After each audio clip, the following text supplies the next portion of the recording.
Emma Carter stopped wearing the Alpha King's mark the morning after he broke the one promise she had begged him not to make. The night before, she had waited alone in the moon chapel with 2 candles burning beside the stone altar and a silver ribbon tied around her wrist. It was the 4th anniversary of the night Lucas Hale had bonded with her, and the ritual they had planned was simple. No court, no witnesses, no speeches. Lucas had promised to meet her at 9. At 9:15, Emma told herself the council was running late. At 9:30, she relit the candle that had gone out. At 10, Owen Pierce arrived in the doorway carrying an envelope with the royal seal. He did not step inside until Emma looked at him. "The king asked me to bring this." Emma already knew what it said. Lucas always wrote beautifully when he failed to arrive. She opened the note anyway. The border committee had extended its session. He was sorry. He would make it up to her. Tomorrow, he promised. Emma read the last line twice. "Tomorrow, I promise." She folded the paper and placed it beside the candle. "Is he still in council?" Owen nodded. "Yes, my lady." Did he know at 8 that the meeting might continue? Owen hesitated. That was answer enough. Emma untied the silver ribbon from her wrist. It had been meant for Lucas to knot around their joined hands during the renewal prayer. She placed it on top of his note. "Please tell him I went home." The palace was quiet when she returned. In her dressing room, Emma stood before the mirror and looked at the silver-black mark high on her left collarbone. The mark had appeared 4 years earlier when she and Lucas completed the bond ceremony. It was permanent unless the bond itself was broken. Royal tradition treated it as more than private magic. Aluna displayed her mate mark at state dinners, council ceremonies, pack festivals, and public blessings. Courtiers looked for it the way they looked for the crown. It meant the king and his mate were united. It meant stability. It meant trust. Emma had worn it proudly through every season of their life together. She had worn it after Lucas missed her first shelter opening because of a military briefing. She had worn it when he promised they would take 1 weekend away from the capital and canceled the morning they were supposed to leave. She had worn it at the harvest feast after he left her table before dessert, promising to return in 10 minutes and never coming back. Each time, Lucas had apologized. Each time, he had made another promise. Emma had always believed the next one because she understood his duty and because he loved her. Both things were true. Neither truth made the empty chapel less empty. She opened the wardrobe and pushed aside the gowns designed to frame the mark with silver embroidery. At the back hung a deep green dress with a high velvet collar. She had worn it once during winter mourning. Emma laid it across the chair for mourning. Then she took the Moon Chapel note from her pocket and placed it in a drawer with 3 others she had never meant to keep. At breakfast, Lucas entered late, still wearing the black coat from the council chamber. His expression softened with relief when he saw Emma seated by the windows. Then his eyes stopped at the collar of her dress. The velvet covered her skin from throat to shoulder. There was no glimpse of the silver-black mark. Lucas stood still. Emma lifted her coffee. Owen quietly left the room. Lucas crossed toward her. "Emma, good morning. Your mark." She looked up. "It is still there. Then why are you covering it?" Emma set down the cup. Her voice stayed calm. "Because I am tired of wearing proof of promises you keep breaking." For the first time in 4 years, Lucas had no apology ready fast enough to fill the silence. Lucas closed the breakfast room door and remained beside it, as if the few extra feet between them might help him understand what had changed. Emma continued eating. She had expected anger, fear, perhaps the old instinct to reassure. What she did not expect was how quickly he would reach for another promise. "I will fix this." Emma looked at him. Lucas stopped himself. The words seemed to embarrass him as soon as he heard them. "That is exactly what you mean," he said quietly. "Yes." He crossed the room and sat opposite her. "Are you rejecting the bond?" "No." "Do you want to?" "I did not say that." Lucas rubbed a hand over his face. He had not slept. Emma noticed and refused to make that observation into sympathy before he had understood the issue. "The mark is permanent," she said. "I am not pretending otherwise. I am simply not displaying it. People will notice. They are supposed to notice it when I show it. Of course they will notice when I do not. The council will speculate." Emma gave him a tired look. "That is not a reason for me to dress differently." Lucas leaned back. "I know. Do you?" "I am trying to." Emma pushed her plate away.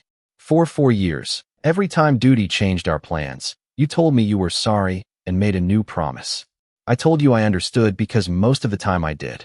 The problem is that you started treating my understanding as if it erased the promise. Lucas opened his mouth, but Emma held up one hand. I do not need you to choose me over every meeting. I never asked for that. I need you to stop saying yes when the truth is maybe.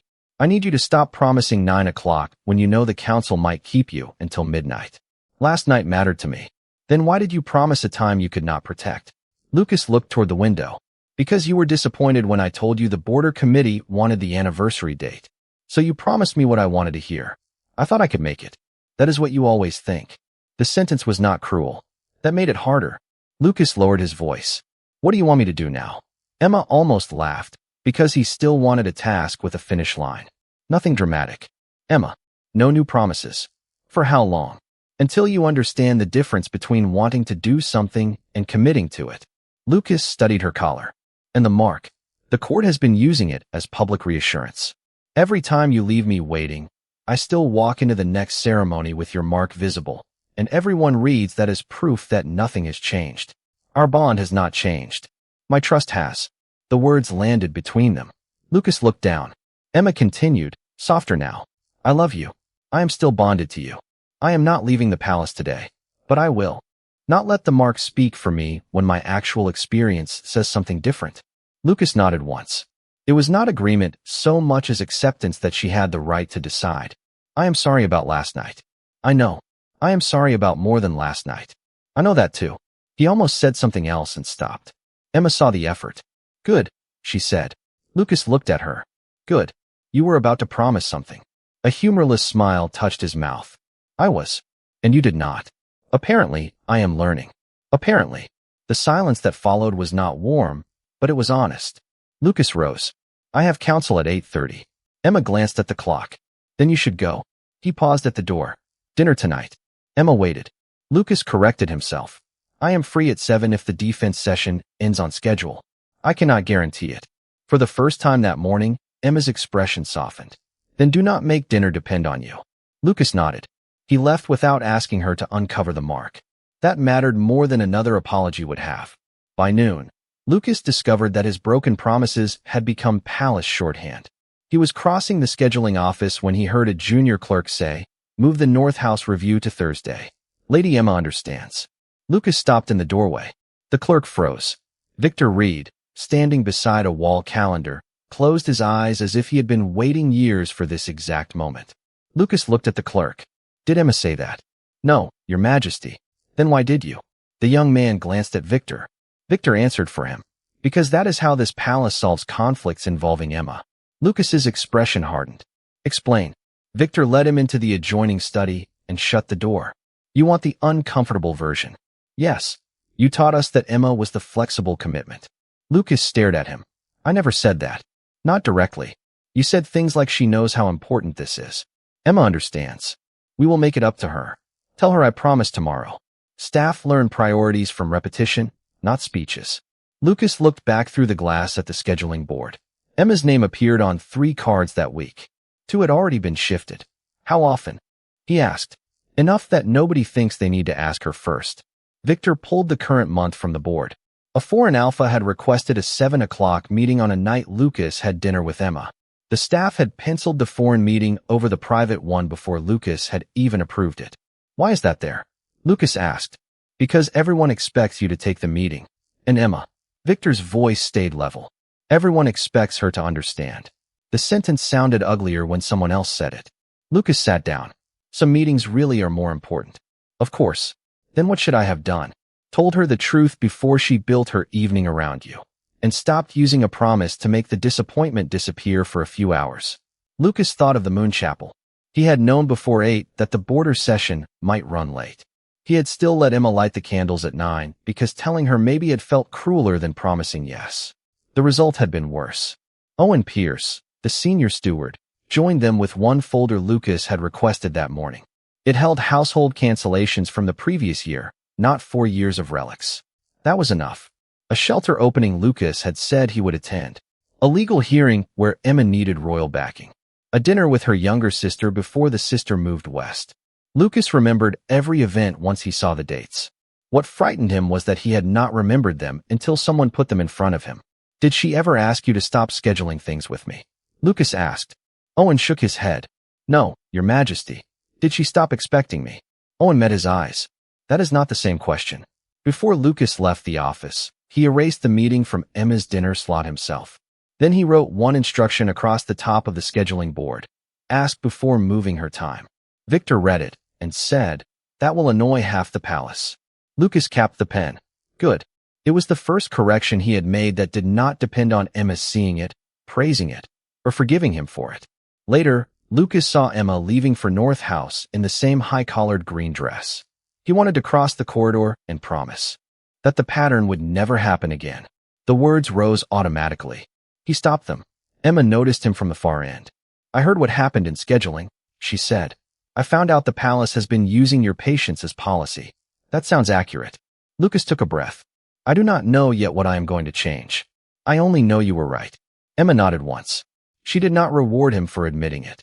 Lucas was beginning to understand that truth was not payment. It was the minimum cost of staying in the conversation. The first public test came 3 days later at the Western Trade Reception. Emma had considered skipping it, but the North House network was negotiating heating grants with 2 Western districts, and she refused to surrender her work because the court might stare at her collar.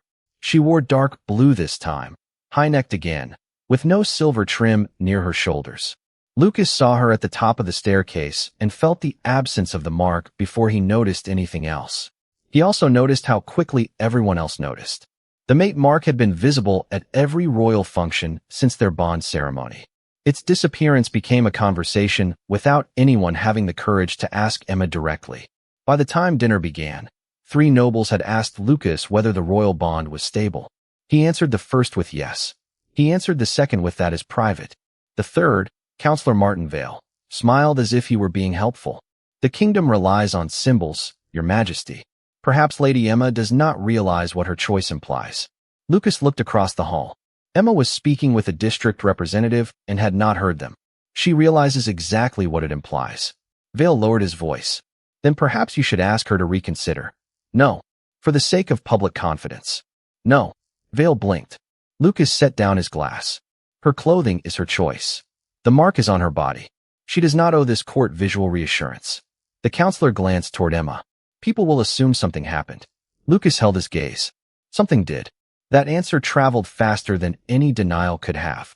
By the time the musicians changed songs, half the room knew the Alpha King had refused to order his Omega to display the bond mark. Emma heard about it from Grace Turner, who appeared beside her with a plate of pastries and a suspiciously pleased expression. Royal women were trained to protect the appearance of certainty even when their private lives were uncertain. Covering the mark had broken that habit in public, and Lucas had chosen not to make her repair the image for him. Do you know what Lucas just told Martin Vale? Emma sighed. Do I want to? Grace repeated the exchange. Emma's first reaction was surprise. Her second was caution. That is one conversation. Yes. Do not make it more. Grace bit into a pastry. I was going to say it is still better than the wrong conversation. Emma looked toward Lucas. He was speaking with Victor near the fireplace. For once, he was not watching to see whether she had noticed his behavior. That made the behavior easier to trust. Later, the reception host invited Lucas and Emma to open the dancing.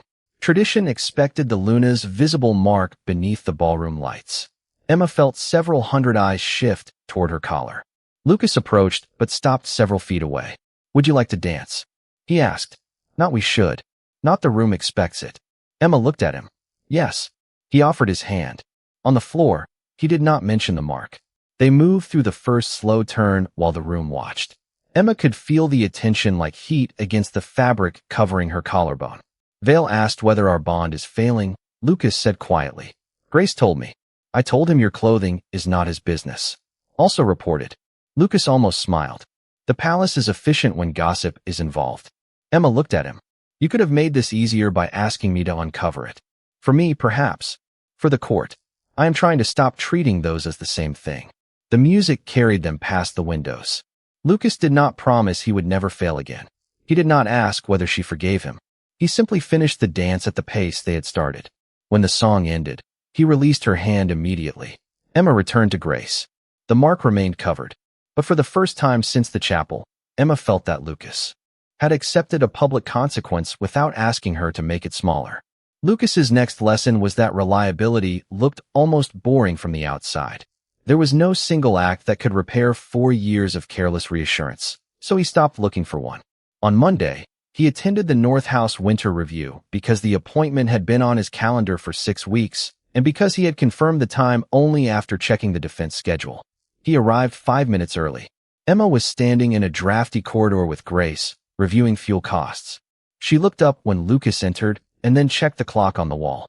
"You are early." The road was clear. He did not say "I told you I would come." He had learned not to turn basic follow-through into a performance. For 2 hours, Lucas listened to shelter managers explain why temporary heating grants failed when families had to reapply every 30 days. Emma expected him to leave when Victor sent a message from the palace. Lucas read it, replied, and stayed. Afterward, Emma asked, "Was that important?" "Yes." "Should you go?" "The meeting starts at 3. Victor wanted an answer before then. "And you could answer from here." "Yes." Emma nodded. The difference was small, almost embarrassingly small. Lucas had not chosen her over the kingdom.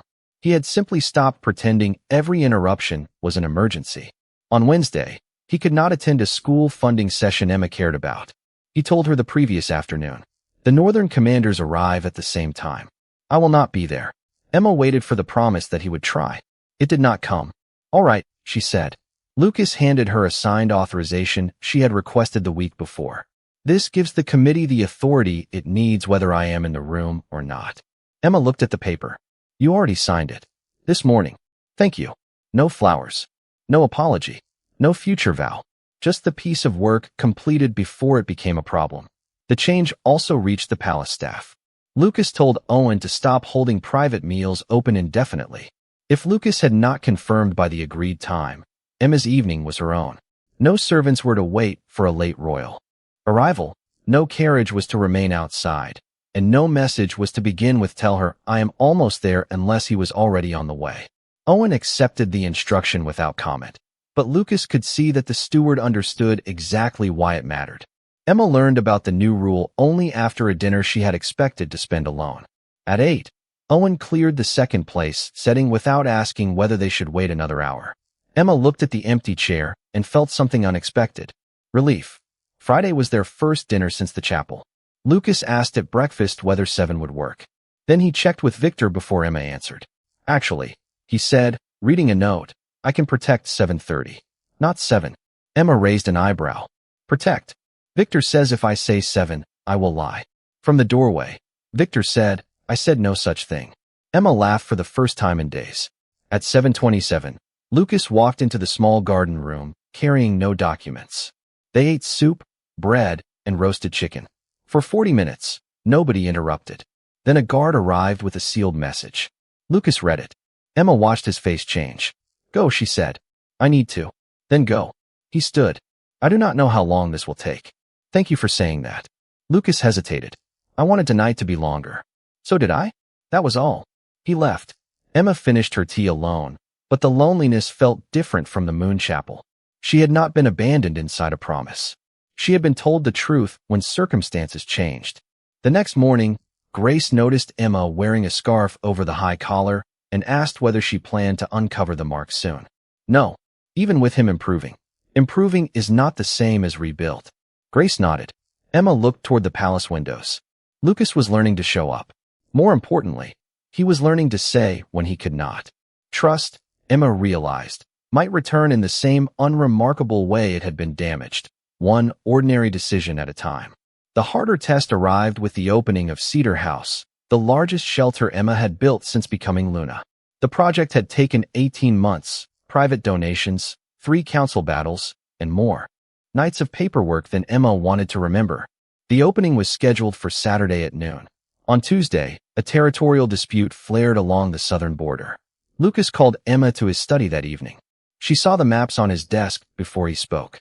For years earlier, he would have smiled, taken her hand, and promised that nothing would keep him from Cedar House. This time, Lucas said, "I may not be there Saturday." Emma felt disappointment immediately. It was sharp enough to make her angry at herself. "How likely?" "I do not know." "Will you be at the border?" "Possibly." "The Southern Alpha arrives Thursday. If talks fail, I may have to travel Friday night." Emma looked at the maps. "You are not going to tell me you will try." Lucas's mouth tightened. I will try, but I do not want you to build the day around that sentence. The distinction hurt and helped at the same time. I wanted you there. I know. It is important to me. I know that too. Lucas slid a folder across the desk. The permanent heating grant was approved this afternoon. Cedar House is included. The transport office also confirmed 2 vans for the family network. Emma opened the folder. The signatures were complete. You did this already. Those things should not depend on whether I stand beside you at noon. Emma looked at him for a long moment. Thank you. Lucas nodded. He did not ask whether the work made up for his possible absence. It did not. That was another thing he was learning. On Friday night, the Southern Alpha demanded an emergency session at dawn. Lucas sent Emma one message before the meeting began.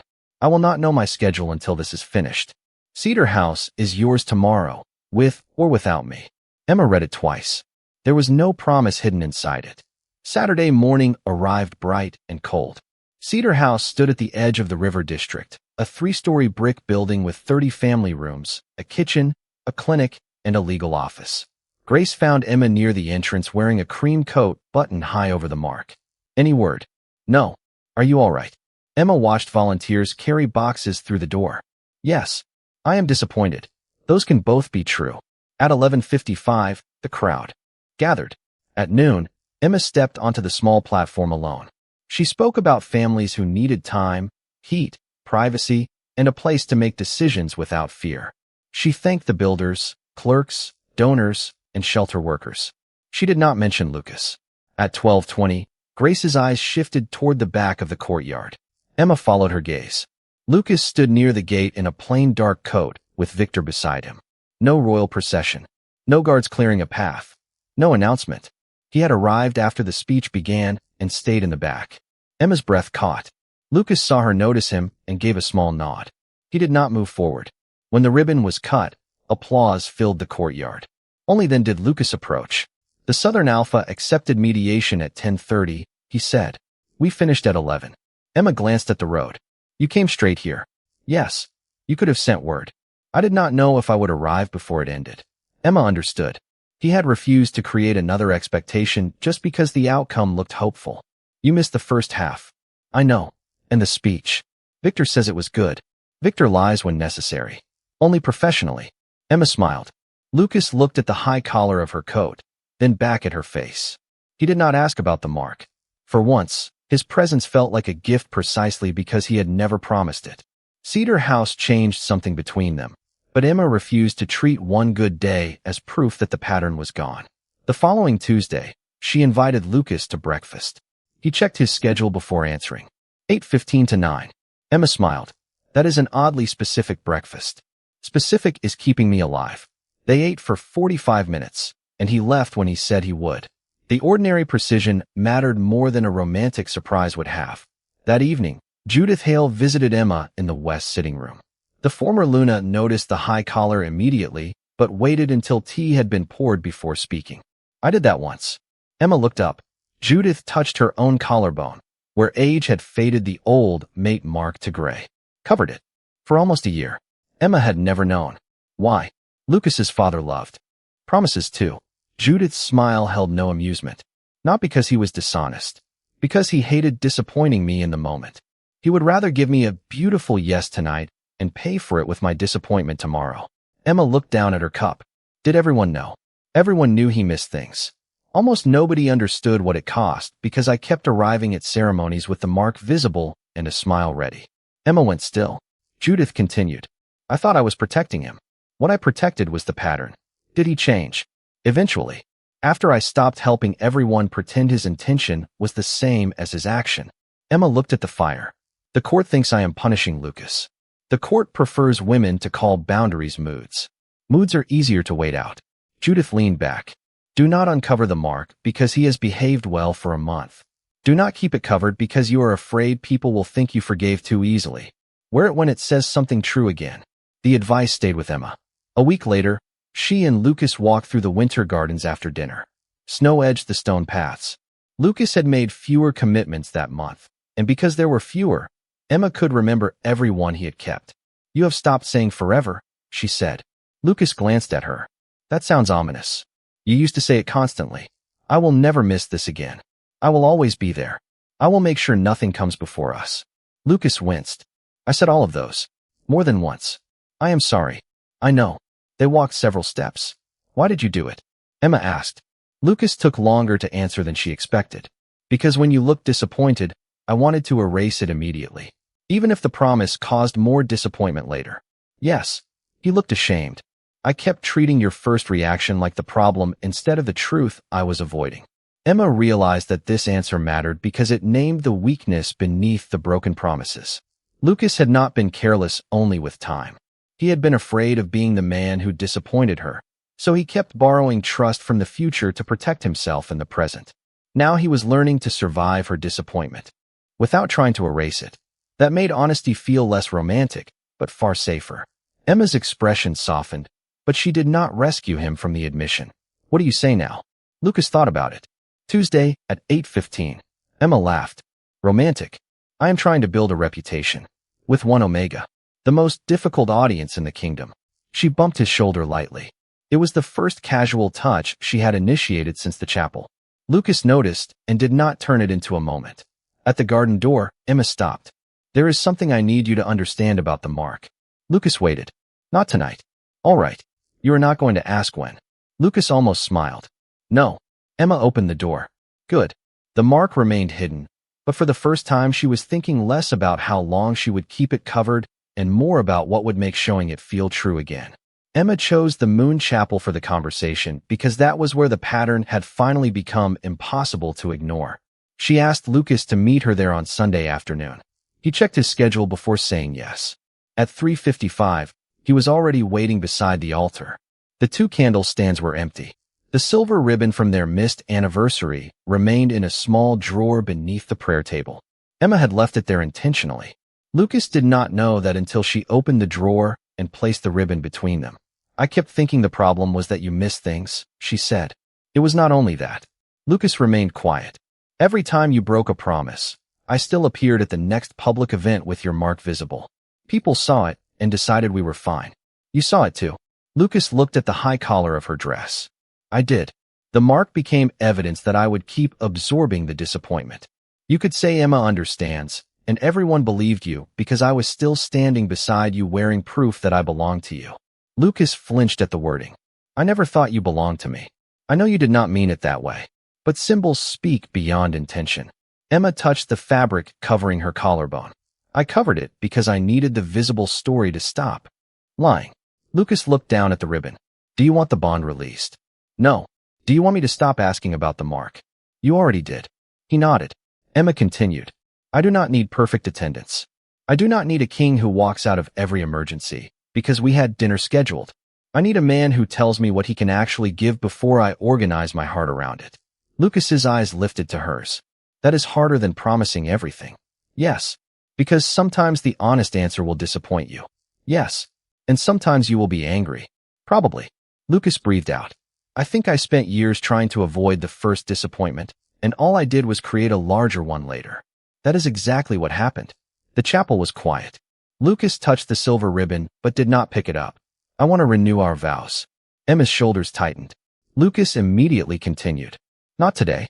I am not asking you to schedule it. I am telling you something I want, not something I expect. Emma relaxed slightly. That distinction is new. Everything useful I know is apparently new. She smiled. Lucas looked toward the altar. I also want you to know that if you never display the mark again, I will not ask you to. Emma studied him. Do not make that a promise either. Lucas caught himself, then laughed softly. Right. Say what you mean now. He thought. I do not want your mark to reassure me. I want your trust to be real even when nobody can see it. Emma felt the sentence settle somewhere deeper than the old grand vows ever had. She reached across the table and put her fingers over his hand. That is closer. They sat together for several minutes. No ritual. No witnesses. No attempt to repair the anniversary retroactively. Emma had once thought hiding the mark would feel like denying part of herself. Instead, the months beneath high collars had taught her the opposite. The bond was still real when nobody could see it. Love still existed when the court had no symbol to admire. If she chose to show the mark again, it would no longer be because tradition demanded visibility. It would be because the visible story and the private truth finally matched. Before they left, Emma picked up the silver ribbon. Lucas watched, but did not ask what she planned to do with it. 2 months later, the ribbon would return to the chapel. For now, Emma carried it home in her pocket, along with the first real possibility that she might one day wear the mark again without feeling that it had been turned into someone else's guarantee. By the winter assembly, 5 months had passed since Emma first covered the mate mark. The change in Lucas was no longer new enough to impress anyone. That was precisely why Emma trusted it more. He still missed things. A snow emergency had taken him away from one dinner. A Western dispute canceled a planned ride. The difference was that Emma knew before the table was set. Lucas stopped giving time he did not control and started protecting the time he did. The palace adapted. Victor banned the phrase Emma understands from scheduling meetings unless Emma had actually said it. Owen stopped holding dinner warm for hours without confirmation. The court eventually found other things to gossip about. On the afternoon of the winter assembly, Emma stood in her dressing room with 2 gowns laid across the bed. One had the high collar she had worn for months. The other was dark sapphire with a clean neckline that left the silver-black mark visible above her left collarbone. Grace stood by the mirror. "You do not owe anyone that," she said. "I know. Including Lucas. I know." Emma touched the mark. It had never disappeared. The bond had never disappeared either. What had changed was the meaning she was willing to let the mark carry. She chose the sapphire gown. When Emma entered the assembly hall, Lucas was speaking with a delegation near the throne. He turned. For half a second his expression became completely still. His eyes went to her face first, then to the visible mark. He did not smile like he had won something. He did not cross the room and touch it. He simply looked back at her, and Emma saw surprise, gratitude, and caution in equal measure. That response told her she had chosen correctly. During dinner, no one commented directly. Judith squeezed Emma's hand once. Grace raised her glass from across the table. Lucas kept the conversation on trade. Roads, school grants, and a ridiculous story Victor told about a frozen carriage wheel. The mark was visible all evening and was not required to perform a single duty. After the final toast, Lucas and Emma walked toward the private corridor. "May I say something about it?" he asked. Emma smiled. "Yes." Lucas glanced at the mark. "I noticed. Very observant. I am trying not to make this strange. You are making it strange." He laughed. They stopped near the window. Snow fell beyond the glass. Emma reached into the small pocket hidden in her gown and removed the silver ribbon from the moon chapel. Lucas looked at it without speaking. "I would like to renew the bond prayer," she said. His face softened. "When?" "Not whenever. Pick a real time." Lucas immediately reached for the small calendar he had started carrying months earlier. Emma laughed. "You actually brought it to the assembly. I have learned fear." He checked the week. "Thursday at 7 is bad. Friday I have the Northern Commanders until 6:30. Saturday morning is clear until noon." Emma considered it. "Saturday at 10. Lucas checked again. "Yes, I can keep that. No forever. No, nothing will stop me. No promise bigger than the time in front of him." Emma tied the silver ribbon loosely around her wrist. Then Saturday at 10. Lucas offered his hand, and she took it. 3 days later, they returned to the moon chapel together. He arrived early.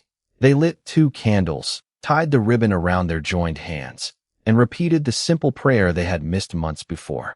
Lucas did not vow never to fail her. Emma did not vow to wait through anything. They promised only honesty, respect, and the courage to say no before a false yes became another wound. When they left the chapel, Emma's mate mark remained visible above her collar. She wore it because she chose to, not because the court needed reassurance and not because Lucas needed proof. The Alpha King had once believed that love could survive on intention and apology. Emma had taught him that trust lived somewhere smaller and harder, in the space between a word and the action that followed it. His mark had never left her skin, but now, for the first time in a long time, his actions had made his word worth wearing.